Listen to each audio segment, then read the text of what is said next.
Problema sa linya ng kuryente, tinitirasan ng sunog na ikinamatay ng 3 magkakaanak sa Pasig. Saksi si Cesar Apolinario.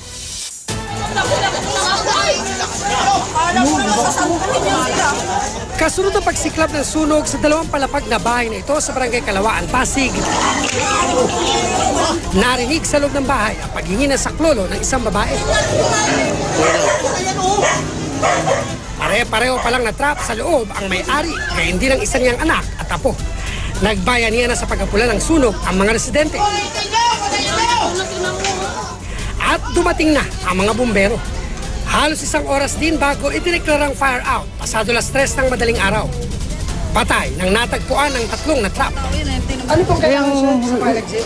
Remote from each other. So 2 dapat? Opo, remote from each other. Tapos, dapat yan, openable yung fixed window grill. Ito yung isa sa mga bintana nitong bahay na nasunog sa may ground floor area ito. At kung mapapansin natin, itong grills ay hindi mo pwedeng mabuksan dahil nakahinang yan sa mismong case nitong bintana. Kung mapapansin natin, bali-bali ko itong mga grills na ito dahil pinilit ng mga residente na sirain para maligtas yung 3 katao na nasa loob nitong bahay. Meron namang fire exit ang isa sa mga bintana.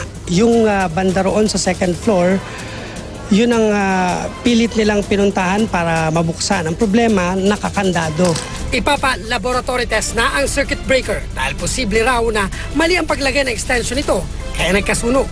Kaugnay naman sa pagkakatrap ng mga biktima. Kaya natataranta, dahil siguro malaman kung nasan yung susi, yun, nataranta. Hindi na bago ang insidente ng mga natatrap dahil sa mga bakal na harang. Noong 2001, maraming hindi nakalabas sa nasunog na hotel sa Camias Road dahil sa grills. Hindi naman bababa sa 50 ang sugatan.